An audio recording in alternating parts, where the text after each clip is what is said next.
Move it along, old man. You can't sit here. The shove wasn't hard, but it didn't need to be. The elderly man stumbled anyway, his thin frame folding inward as his cane scraped loudly against the concrete sidewalk.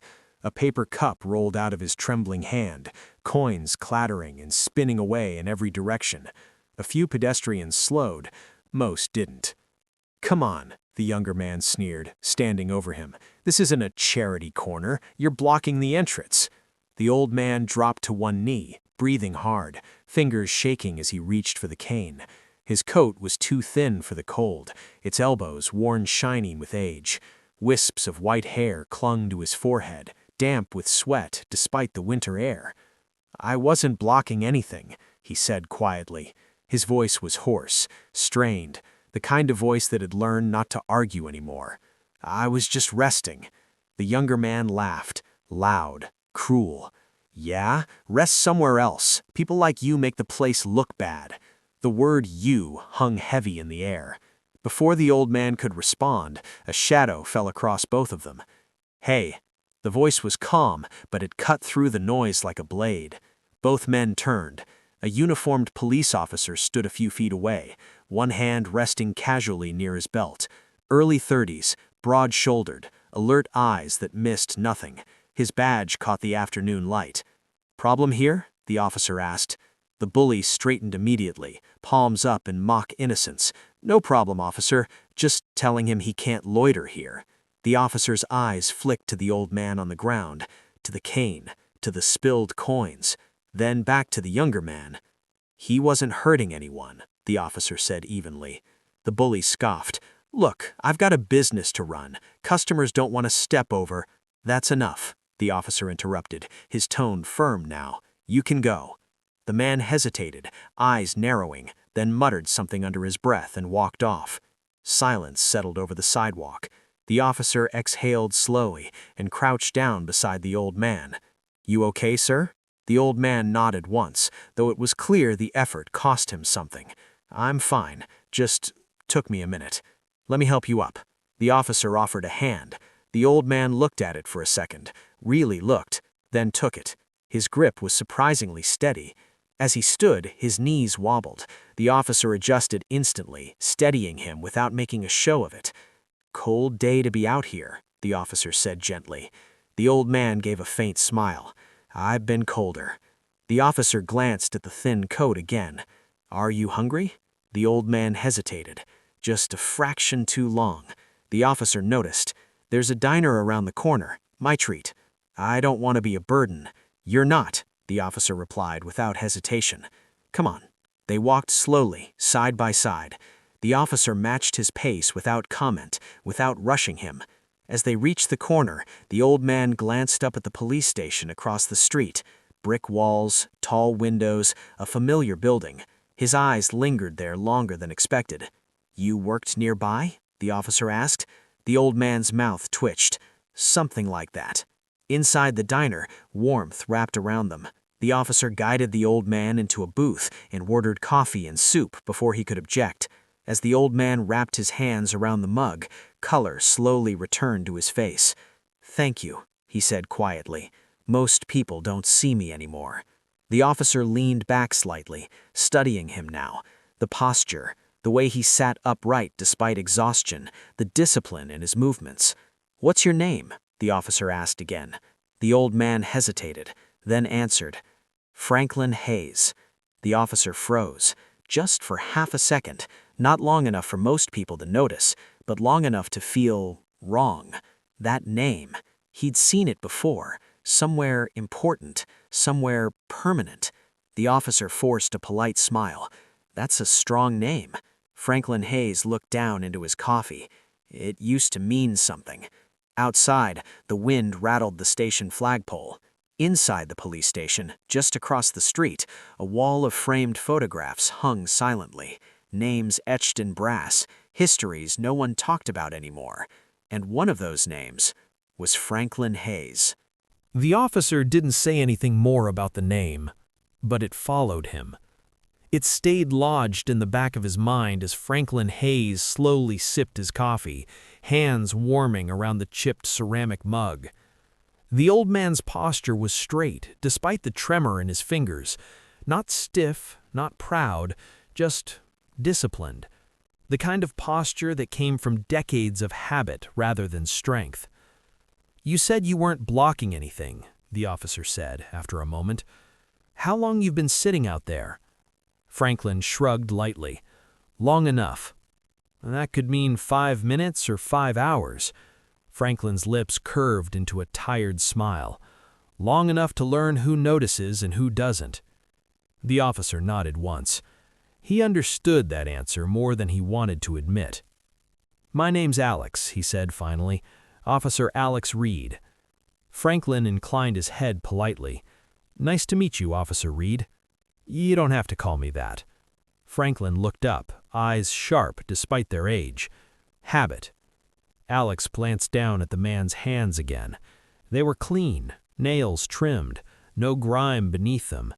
Not the hands of someone who had given up. "You got family in town?" Alex asked. Franklin paused. The diner noise filled the space. Forks scraping plates, a waitress calling out orders, the low hum of a morning crowd. Outside, a bus hissed to a stop. "No," Franklin said finally. "Not anymore." Alex didn't press. Silence had weight. He respected that. When the soup arrived, Franklin hesitated before touching it. Then he nodded slightly, almost as if thanking someone who wasn't there, and began to eat, slowly, carefully, savoring each spoonful. "You eat like someone who learned not to waste," Alex observed. Franklin chuckled softly. "You learn things when you don't know when your next meal's coming." Alex leaned back, watching him more closely now. Something about this man didn't line up with the way he'd been treated outside. The bully's words still echoed in his ears. "People like you make the place look bad." Alex felt a flicker of anger tighten his jaw. "Where you staying these days?" Franklin wiped his mouth with a napkin, folding it neatly before answering. "Wherever there's space." "That's not an answer. It's the only one I've got." Alex sighed quietly. He'd heard every version of this conversation before. Veterans who didn't want help, seniors who'd outlived their savings, men who'd slipped through cracks no one bothered to fix. But Franklin Hayes didn't feel like a crack. He felt like someone who'd been pushed. "Look," Alex said carefully, "there are programs, shelters, outreach." Franklin raised a hand gently, stopping him. "I appreciate it, truly, but I've had enough forms to last a lifetime." Alex studied him again. "Can I ask you something personal?" Franklin met his gaze. "You already have." Alex almost smiled. "Fair enough." He hesitated, then asked, "Did you ever work in law enforcement?" Franklin's spoon paused mid-air. Just for a second. Then he set it down carefully. "Why would you ask that?" Alex shrugged. "You carry yourself like someone who understands rules, structure. You didn't flinch when that man shoved you. You didn't argue. You waited." Franklin stared into his soup for a long moment. "I worked in service," he said quietly. Alex nodded. "Military?" "No." The answer came too fast. Alex felt the name press harder against his thoughts now. Franklin Hayes. He remembered standing in the hallway of the precinct during his first week on the job, staring at the wall of framed photos. Retired chiefs, fallen officers, commendations from decades past, names etched in brass beneath black and white faces. He remembered one plaque in particular, older than most, bronze, slightly tarnished. Franklin Hayes. He hadn't thought about it in years. "You mind if I walk you somewhere after this, at least get you out of the cold?" Franklin hesitated, then nodded. "I won't say no to that." When they left the diner, the air felt sharper. Wind cut through Franklin's thin coat immediately. Alex took off his own jacket without thinking and draped it over Franklin's shoulders. "Oh no," Franklin started. "It's fine. I'll grab another at the station." Franklin looked at him for a long moment, something unreadable flickering behind his eyes. "Thank you," he said again. You didn't have to do this. I know. They crossed the street towards the police station. Franklin slowed as they approached the steps. Alex noticed. You okay? Franklin nodded, but his gaze had lifted, fixed on the building now. The brick, the flag, the familiar shape of authority. I used to walk these steps every morning, Franklin murmured. Alex stopped. Every morning? He repeated. Franklin swallowed. Back when the doors were heavier, when respect meant something. Alex's heart thumped. You worked here, he said quietly. Franklin didn't answer right away. Then, with a soft exhale, he said, a long time ago. They entered the station. The familiar scent of coffee and paper hit Alex immediately. Radios crackled, phones rang, officers moved through the space with practiced ease. Franklin stood still just inside the door. His eyes traveled the walls slowly, past bulletin boards, past modern equipment, past faces he didn't recognize. Then he turned his head and froze. There it was, the wall.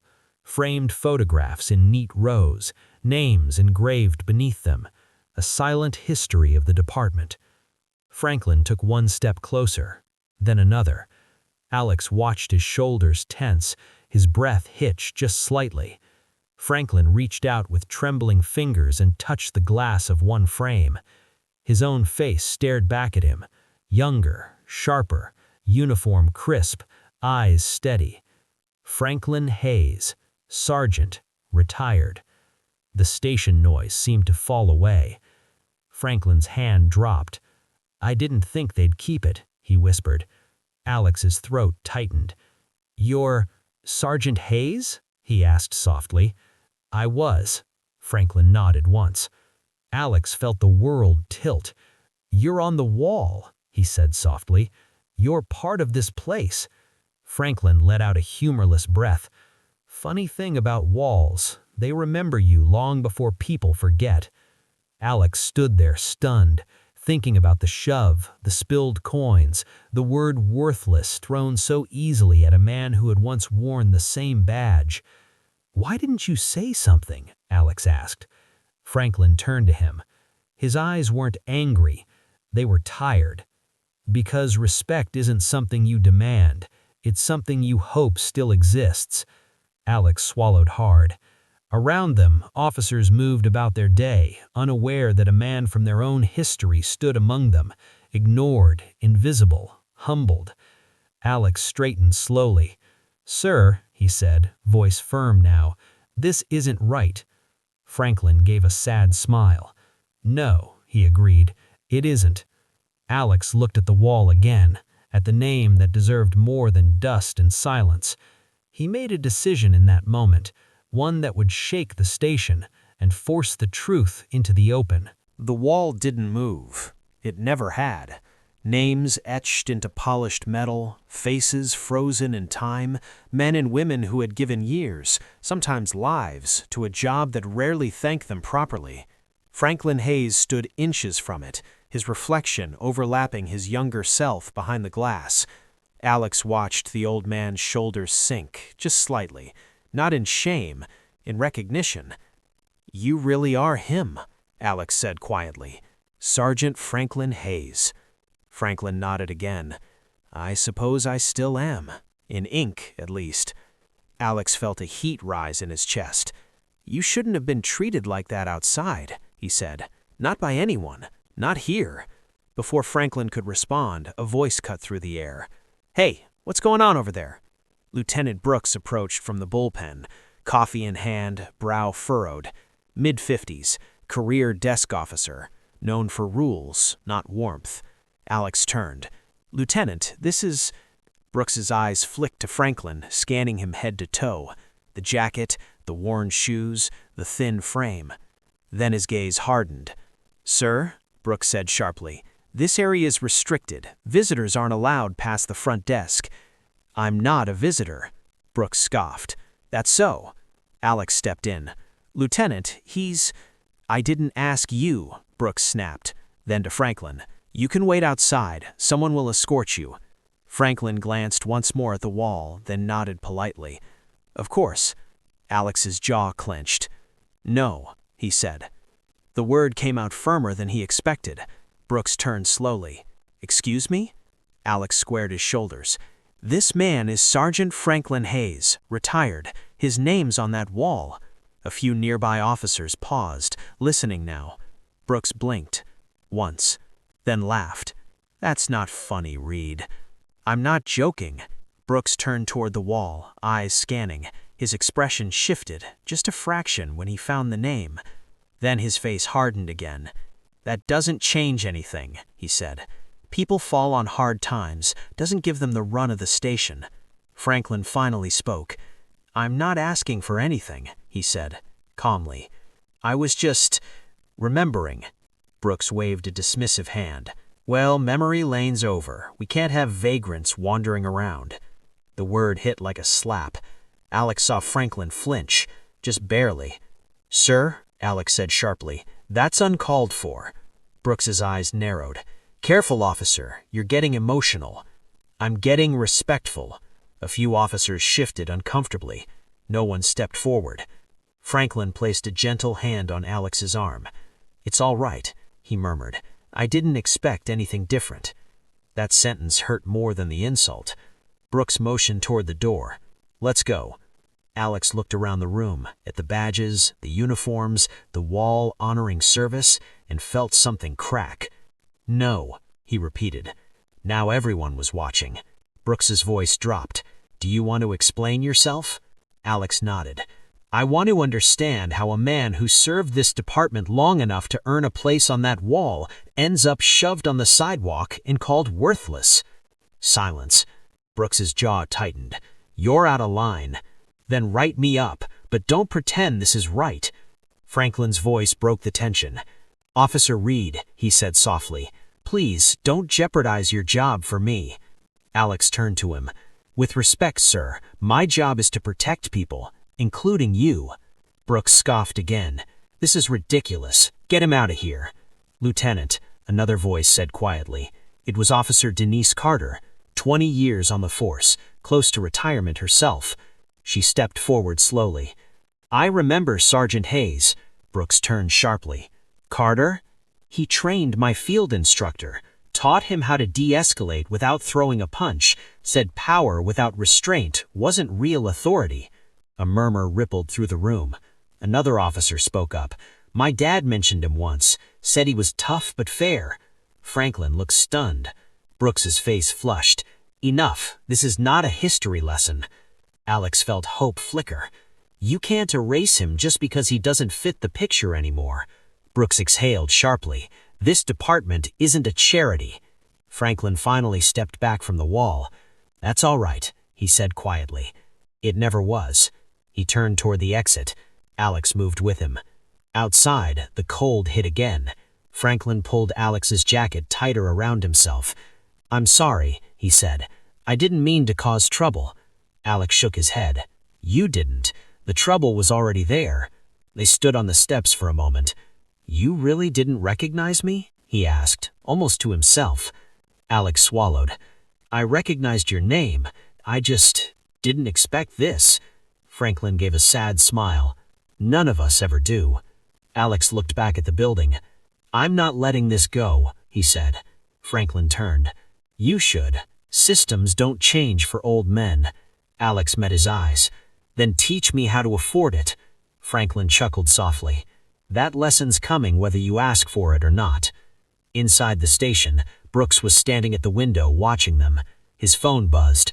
A message from Internal Affairs. We need to talk about Sergeant Hayes. Brooks's face drained of color, because the wall wasn't the only place Franklin Hayes's name still existed, and once the past started speaking, it wouldn't stay quiet. Alex didn't sleep that night. Every time he closed his eyes, he saw Franklin standing in front of the wall, not proud, not bitter, just small, like a man who had already accepted being forgotten. At 6:03 a.m., Alex was back at the station. The building smelled the same, burnt coffee, floor cleaner, old paper, but something felt off, quieter, watchful. He hadn't even reached his locker when Officer Carter appeared beside him. "You stirred a hornet's nest yesterday," she murmured. Alex nodded. "Good." She glanced around, then lowered her voice. "Lieutenant Brooks was on the phone with Internal Affairs before sunrise." Alex stopped. "About Franklin?" Carter didn't answer immediately. That was answer enough.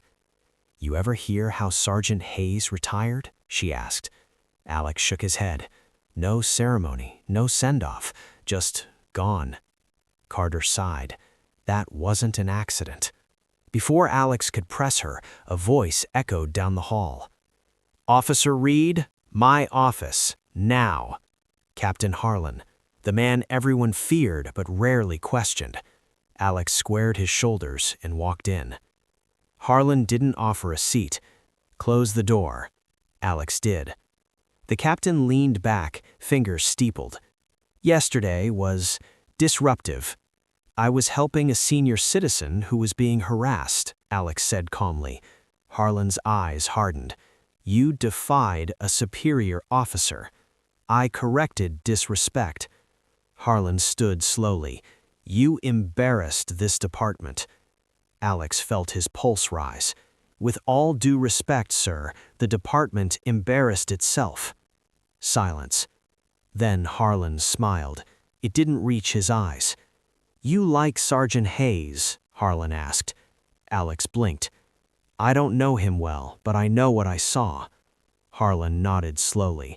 "Then let me tell you what you didn't see." He turned his monitor around. A file opened. "Hayes, Franklin, internal review, archived." Alex leaned forward.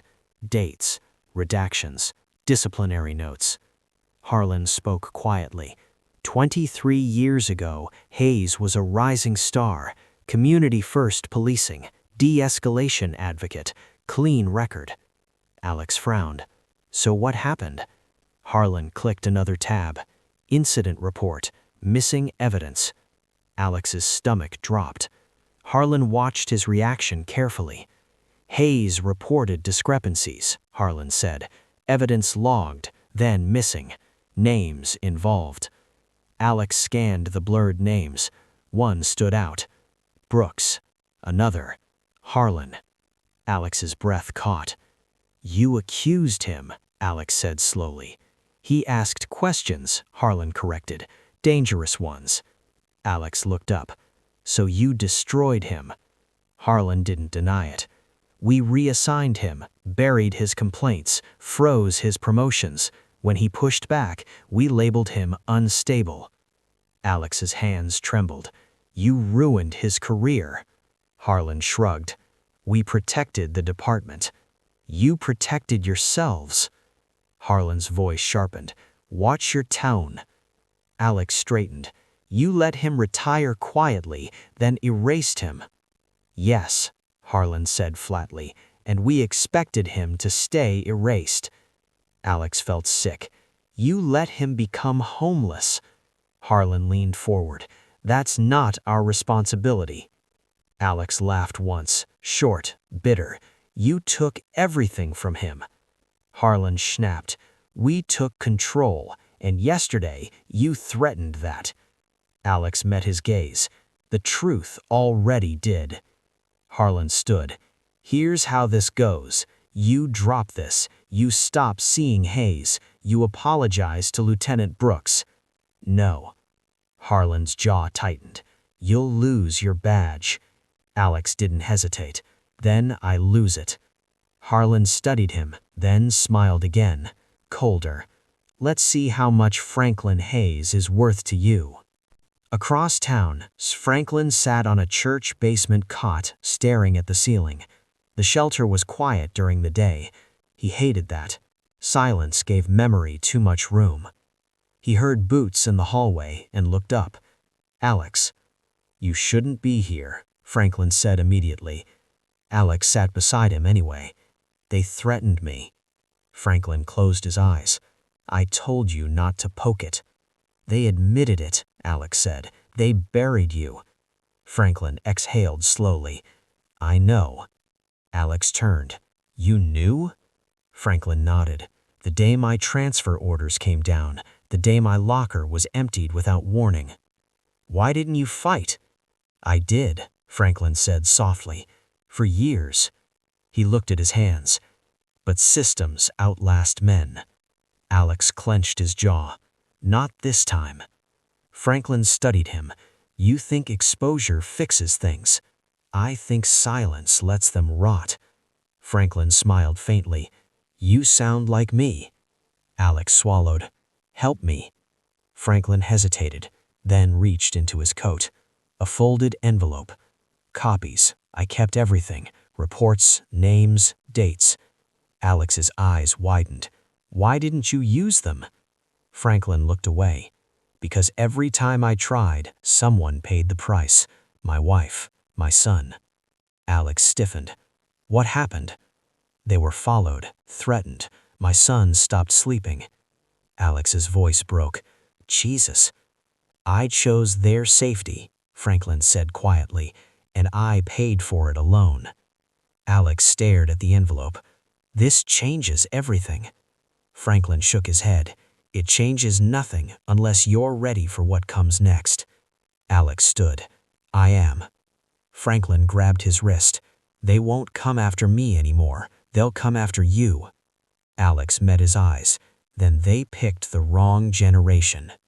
That night, an anonymous email landed in 3 newsrooms. Attached, documents marked Internal Affairs suppressed and a single line. Ask why a decorated officer ended up homeless. By morning, the wall wouldn't be quiet anymore, and neither would the department. The story broke at 7:18 a.m. By 7:19, Captain Harlan's phone wouldn't stop ringing. By 7:30, the station felt like a building holding its breath. Alex stood near his locker, scrolling silently as headlines multiplied faster than he could read them. Decorated officer erased after reporting corruption. Why did a sergeant end up homeless? The name on the wall they tried to forget. Photos of Franklin Hayes, younger, uniformed, proud, sat beside images taken just days earlier of him sitting on a bus bench wrapped in a threadbare coat. The contrast hit hard. Across the room, officers whispered, "That's him? I trained under someone he trained. My dad mentioned Hayes once." Lieutenant Brooks stormed out of his office, face flushed. "Phones away," he barked. "This is a workplace, not a circus." No one listened. The circus had already arrived. A television crew parked across the street, then another. Captain Harlan emerged from his office moments later, jacket crisp, jaw tight. "Everyone to briefing, now." The room filled fast. Harlan stood at the front, hands clasped behind his back. "This department is under attack," he began. "Anonymous accusations, half-truths, and opportunistic media." A hand went up. Officer Carter. "With respect, sir," she said calmly, "the documents are real." A murmur rippled through the room. Harlan's eyes flicked to her. "Internal matters don't belong in the press." "Neither does erasing a man's career," Carter replied. Silence. Alex felt his pulse thudding. Harlan turned his gaze to Alex. "And you," he said, "you've involved yourself deeply in this." Alex didn't look away, because it was wrong. Harlan's voice sharpened. "You've compromised this department." "No," Alex said steadily. "You did, years ago." A few officers shifted. Others nodded. Harlan exhaled slowly. "Anyone who speaks to the press without authorization will face disciplinary action." From the back of the room, a voice spoke. "Too late." Everyone turned. It was Officer Ramirez, 30 years on the force, 3 years from retirement. "I already did," he said quietly, "because I remember Hayes, and I remember when the questions stopped." The room froze. Another voice followed. "So did I." Then another. Hands rose, one by one. Stories surfaced, missing evidence, unexplained transfers, careers quietly stalled. The wall wasn't just talking, it was screaming.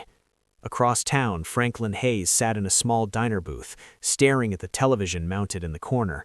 His face filled the screen. A reporter spoke solemnly. "Sources confirm that Sergeant Franklin Hayes filed internal complaints that were never investigated." Franklin's hands trembled around his coffee mug. "I didn't want this," he whispered. Alex sat across from him. I know. People are calling me a hero, Franklin said softly.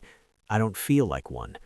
You never wanted to be, Alex replied. That's why it matters. The waitress approached cautiously. Sir, she said, voice gentle, your meal's on the house. Franklin looked up, startled. Why? She smiled. My dad was a cop. He taught me to respect the good ones. Franklin swallowed hard. Outside, a crowd had gathered. Supporters, veterans, retired officers. Someone had taped a sign to the station doors. Honor the wall. All of it. By noon, the mayor released a statement. By afternoon, Internal Affairs announced an independent review. By evening, Captain Harlan was placed on administrative leave. Lieutenant Brooks followed shortly after. Alex watched the news from his apartment, exhaustion finally catching up. His phone buzzed. A text from an unknown number. You made enemies. He stared at the screen. Then another message. Be careful. Alex locked his phone and sat back. He wasn't afraid. Not anymore. Franklin didn't sleep that night. Not from fear, from memory. Faces long gone, calls he never returned, a badge he never meant to lose. At dawn, he stood outside the station again. This time, people noticed. A young officer opened the door for him. Good morning, Sergeant. Franklin hesitated, then nodded. Good morning. Inside, the wall gleamed. Someone had placed flowers beneath his name. A folded note rested there. We're sorry we forgot. Franklin's eyes burned. Alex stood beside him. They're listening now, Alex said. Franklin shook his head. They're watching. Listening comes later. Alex smiled faintly. Then we'll stay loud. Franklin looked at the wall one last time. I never wanted revenge. Just truth. Alex nodded. That's the kind that lasts. That afternoon, a final headline broke. Former sergeant may testify. Internal cleanup expected. But behind the scenes, not everyone was ready to let the past speak. In a dark office across town, Captain Harlan sat alone. His phone buzzed. A message from an old contact. If Hayes testifies, we all go down. Harlan stared at the screen, then typed 3 words. Stop him. The truth had surfaced. Now came the backlash. The first warning came, disguised as concern. Alex noticed it in the tone before the words ever landed. Daniels, the voice said quietly behind him, you might want to take a few days off. Alex turned. Deputy Chief Morrison stood near the lockers, arms crossed, posture casual in a way that wasn't casual at all. His smile didn't reach his eyes. I'm fine, Alex replied. Morrison nodded slowly. That's not what I meant. The locker room hummed with low chatter. A radio crackled somewhere down the hall. Normal sounds, normal day, except nothing was normal anymore. You've been under a lot of stress, Morrison continued. Media pressure, emotional involvement. Sometimes officers make mistakes when they're too close to a situation. Alex met his gaze. Are you suggesting I did something wrong? I'm suggesting, Morrison said smoothly, that perception matters, and right now, you're a lightning rod. Alex felt it then, the shift. Not hostility exactly, something colder. Franklin Hayes deserves the truth, Alex said. Morrison's jaw tightened just a hair. So does this department, and chaos doesn't help either. He leaned in slightly. Be smart. Then he walked away. By lunchtime, the whispers started again. Alex felt them before he heard them, conversations stopping when he entered a room, eyes flicking away too quickly. Someone had moved his locker. Someone else had reassigned his patrol without explanation. At roll call, his name wasn't read. When he spoke up, the sergeant frowned. You weren't on the list. I've been on the same shift for 3 years, Alex said. The sergeant shrugged. Not anymore. Across town, Franklin felt it too. The attention had followed him out of the station and into the world. Reporters parked near the shelter where he'd been staying temporarily. Strangers approached him in grocery stores, shaking his hand, thanking him. Some meant it. Some just wanted a piece of the story. But not all attention was kind. That afternoon, as Franklin stepped off the bus near the diner he favored, a man brushed past him hard enough to knock his cane aside. Should have stayed quiet, the the man muttered. Franklin froze. "Excuse me?" he said. The man didn't turn around. Franklin's hands trembled as he picked up his cane. For the first time since this all began, fear crept in. Not for himself, for Alex. That night, Alex's phone rang at 2:17 a.m. He answered instantly. "Hello?" Silence. Then breathing, slow, deliberate. Alex sat up in bed. "Who is this?" A voice finally spoke, low, familiar. "You don't know when to stop." The line went dead. Alex stared at the screen. The number was blocked. The next morning, Franklin insisted on coming to the station. "They won't scare me back into silence," he said firmly. Alex wanted to argue. He didn't. Instead, he walked beside Franklin through the front doors. The lobby had changed. Someone had removed the flowers from the wall. Someone else had polished the plaques so hard they gleamed unnaturally. Franklin noticed immediately. They wanted to look untouched, like nothing ever happened. A young officer approached hesitantly. "Sergeant Hayes," he said, extending a hand. "My grandfather served with you." Franklin smiled warmly, shook it. He was a good man. As the officer walked away, an older lieutenant watched from across the room, expression unreadable. "Careful," he said as Alex and Franklin passed. "Not everyone's grateful." Franklin stopped. "For what?" "For reminding us," the lieutenant replied. "Some memories cost people their careers." Franklin turned slowly. "Some silence costs people their lives." The lieutenant said nothing. By midweek, the pressure intensified. Alex was pulled into internal affairs, not as a witness, as a subject. Routine, they called it. Questions about procedure, about chain of command, about why he'd taken Franklin to lunch, to appointments, to meetings with lawyers. Was it personal? The investigator asked. Yes, and professional. The investigator's pen paused. "That combination can be dangerous," she said. "Only if truth is," Alex answered. She didn't smile. Outside the station, protesters gathered. Some carried signs reading, "Honor Hayes." Others held ones that read, "Protect the Blue." The lines blurred. Shouts grew louder. One afternoon, a brick shattered a squad car window. The news played it on loop.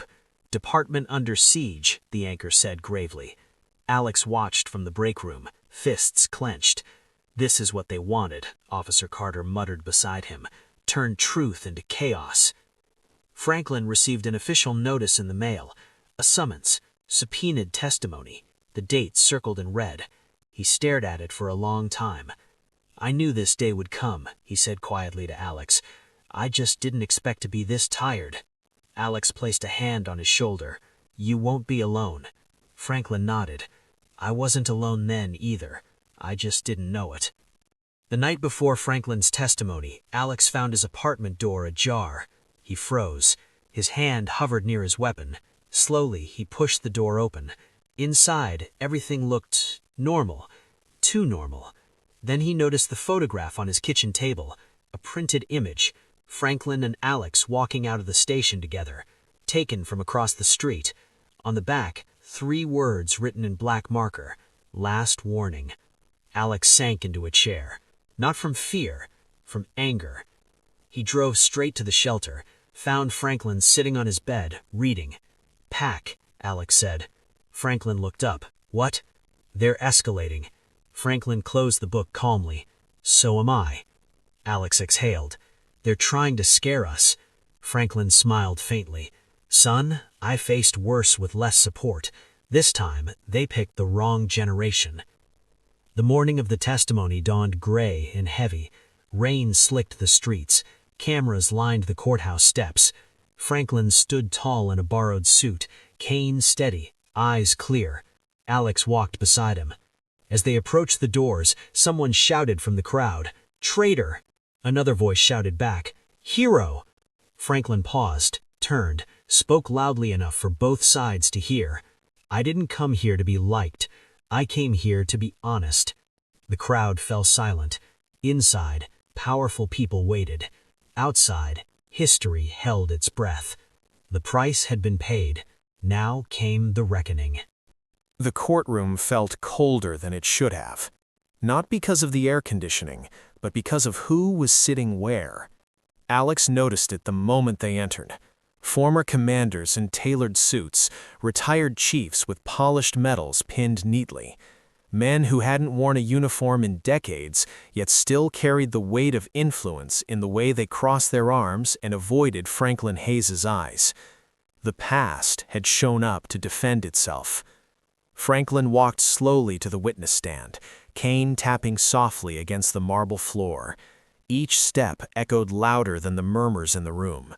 Alex took a seat behind him, jaw tight, eyes scanning. This wasn't just testimony. This was a reckoning. Franklin raised his right hand, steady despite the tremor in his fingers. "I do." He sat. The prosecutor approached first, a woman in her 40s with sharp eyes and a voice that didn't waste words. "State your name for the record." "Franklin Robert Hayes." "And your former occupation?" "Sergeant, badge number 4172, City Police Department, retired." A murmur rippled through the room. The prosecutor nodded.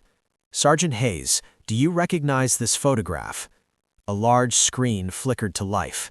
The station wall, the memorial, young officers standing proudly beneath the names. Franklin's breath caught, just for a second. "Yes," he said, "that's the wall. Can you tell us whose name is missing?" Silence. Every head turned. Franklin looked directly at the screen. "Mine." The word landed heavy. The prosecutor let it sit, then she asked, "Why?" Franklin swallowed. "Because my story was inconvenient." A stir ran through the gallery. Alex felt his pulse spike. "Please explain." Franklin's gaze drifted, not to the officials, but to the officers sitting quietly in the back rows. The younger ones, the ones who still believed. "I was ordered to alter a report," Franklin said calmly, "to shift blame from a fellow officer who used excessive force during a protest operation. The man who died was unarmed. The department wanted peace, not truth." A sharp cough echoed from the defense table. The judge raised a hand. "Let him finish." Franklin nodded gratefully. "I refused," he continued. "I said we don't rewrite facts to protect ourselves. That badge doesn't make us above the law." He paused. "The next morning, my locker was emptied, my commendations gone, my name removed from the wall." Gasps. The prosecutor clicked to another image. A scanned document, a commendation, Franklin's name clearly printed. "Is this yours?" "Yes." "And this," she switched slides, "a memo, stamped, redacted." Franklin leaned forward. "That's the order I refused to sign."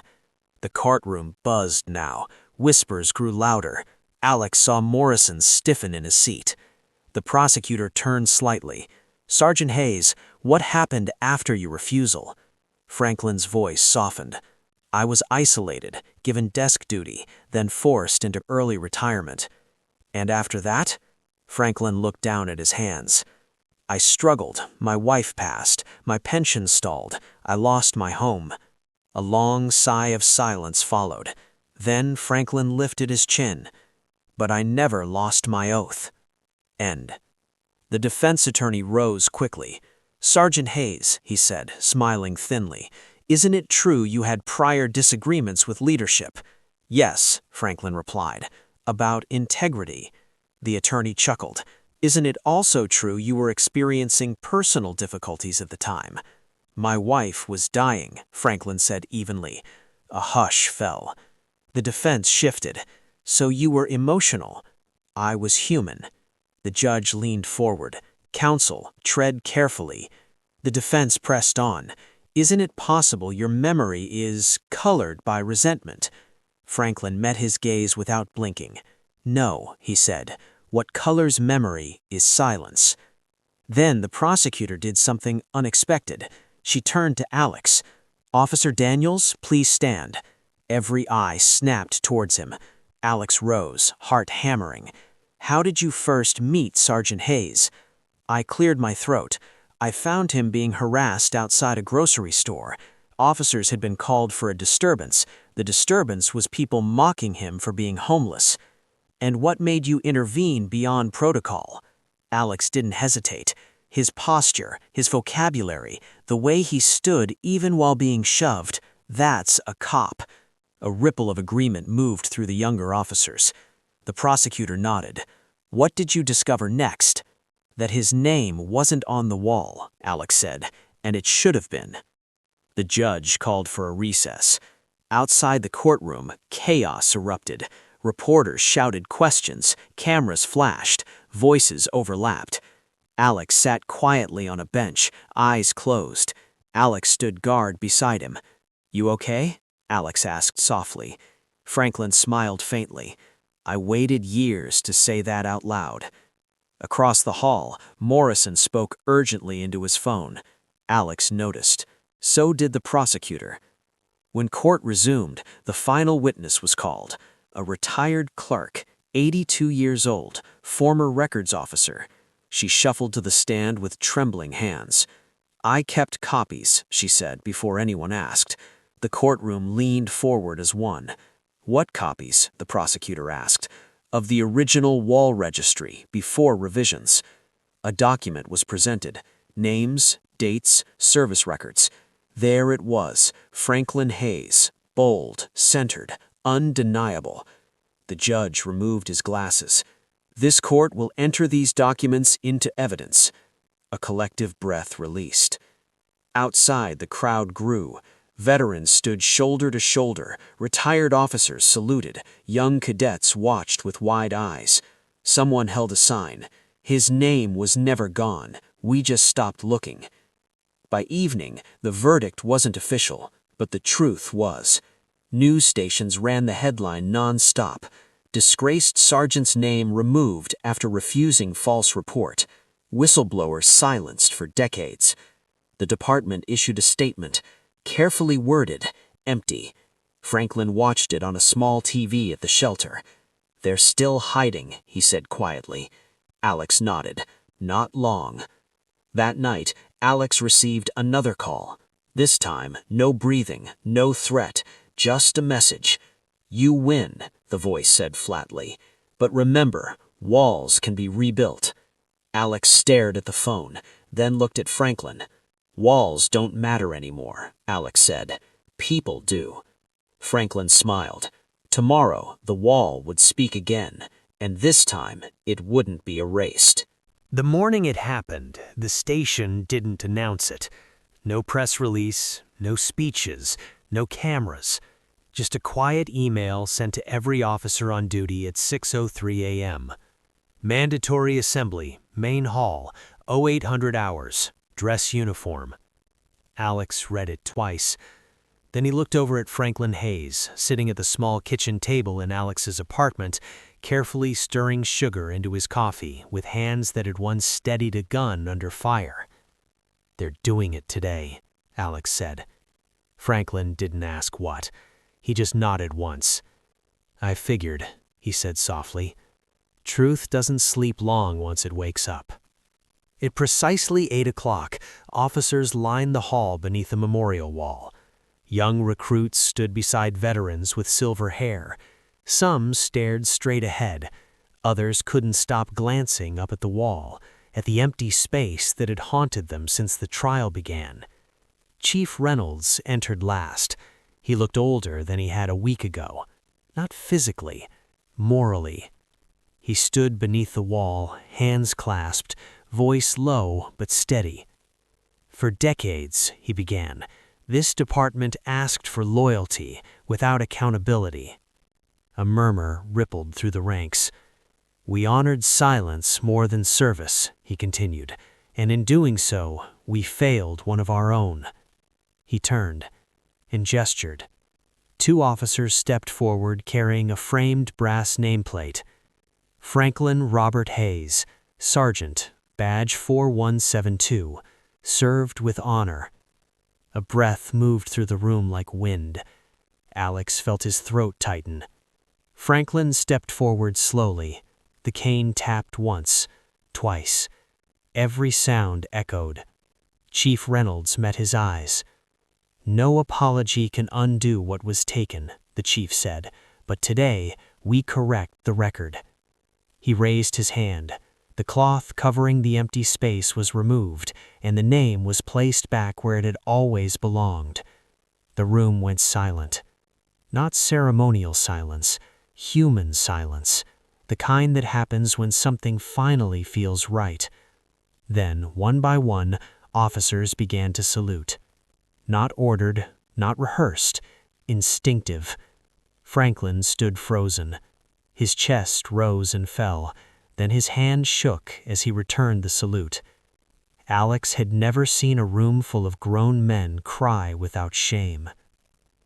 Later that afternoon, Franklin sat alone beneath the wall. Alex stood nearby, giving him space.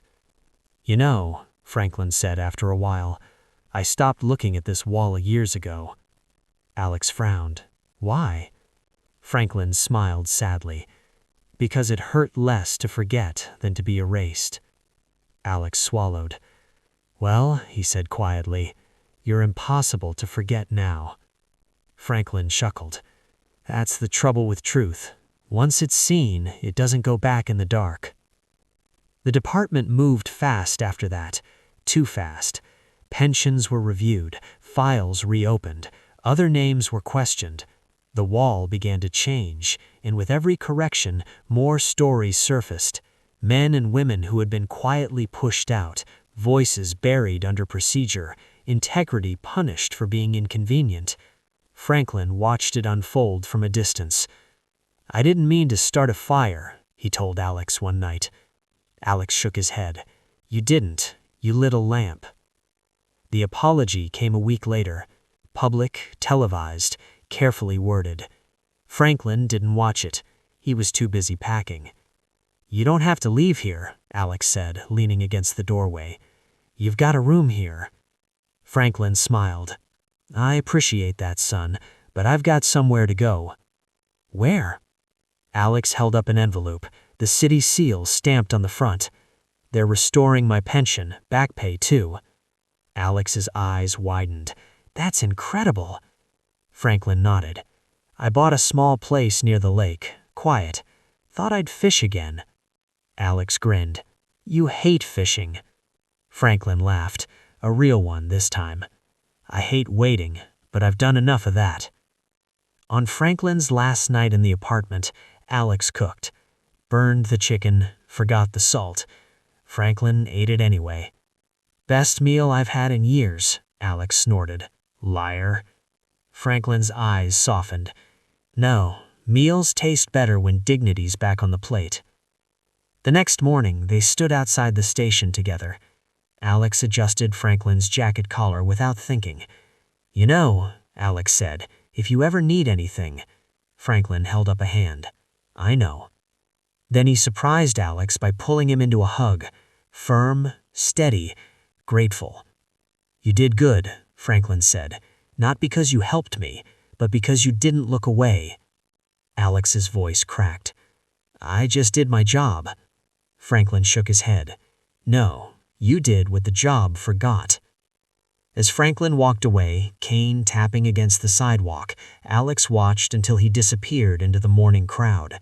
The station doors opened behind him. Another day, another call, another chance. Alex turned back inside, and for the first time since he joined the force, the wall didn't feel heavy.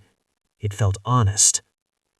Months later, a new plaque appeared beneath the memorial.